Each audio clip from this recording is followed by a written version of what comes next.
It's 12 minutes past 8.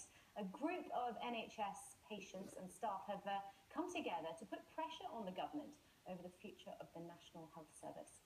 Yes, they're called NHS Survival. They're calling for a royal commission to review cuts and tackle problems with staff recruitment and patient safety. Joining us now to discuss this, Moshi Khan from the group, and Mark Littlewood of the Institute of Economic Affairs is in our London studio. So, Moshi, just first of all, explain exactly what you're hoping to achieve. So what we're calling for is for all the political parties to get together with professionals, with patient groups, and really have an honest discussion about how we can sustainably fund the NHS, ensure that we've got the staff that we need to provide safe and care in the NHS for the future. And do you feel that it's not being funded sufficiently at the moment?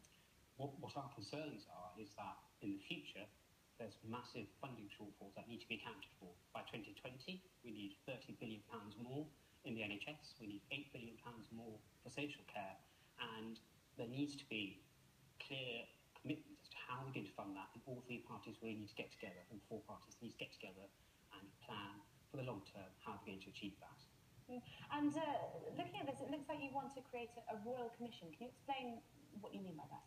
So what we want is something that's somewhat independent of government, and in the past there have been a number of royal commissions that have given rise to the CPS and other organisations. On this commission, we would have patient groups, representatives from political parties, expert groups, think tanks and so forth, to get together and really look at all the problems facing the NHS and come together with a coherent plan, and then we would push all the major parties, the leaders of those parties, to commit to those. Mark Littlewood, Director General of the Institute of Economic Affairs. The NHS is too important to let it fall apart, isn't it? Well, healthcare is very, very important, of course. I mean, you only need to have a glance at the opinion polls to see that all of the public think that. I sometimes wonder, I'm not against a royal commission or patients and doctors talking to politicians and party leaders, of course not. A discussion about healthcare is well worthwhile. I sometimes wonder, with the National Health Service, we're often told it's the envy of the world, and sometimes in this country we speak as if we've got an awful lot to teach the rest of the world, but we don't seem to be willing to learn much from the rest of the world. If the National Health Service really is the envy of the world, it's remarkable that no other major European country has copied our model. The Germans, the Italians, the French, the Dutch, the Swiss, none of them have copied our model at all.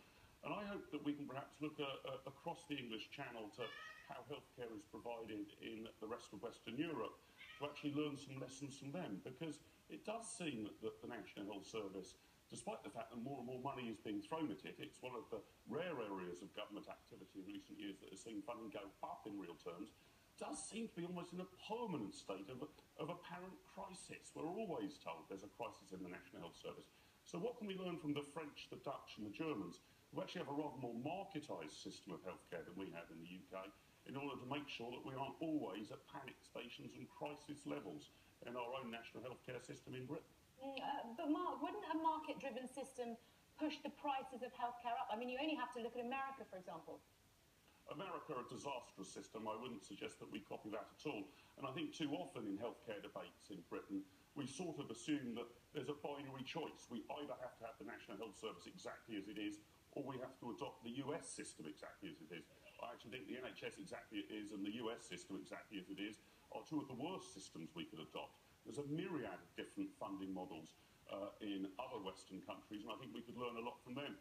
And crucially, unlike the National Health Service, in fact, most of those other models give a lot of power to the patient. So the patient starts to choose which provider they actually get their services, their surgery, their treatment from, and the funding follows that patient. And I think if you want to put the patient at the centre of healthcare in any given country, you need to make sure that their choices count and funding follows their decisions. That doesn't happen very much in the UK, where only 6% of the National Health Service is basically privately provided. It happens a lot more in countries like France, partly usually considered to be an ultra-right-wing capitalist country. OK, Mark, thank you. Motion, what's wrong with a bit more of the free market involved, and as long as the patient is kept at the centre of things? Well, it's always important that the patient is kept at the centre of patient care, quality of care.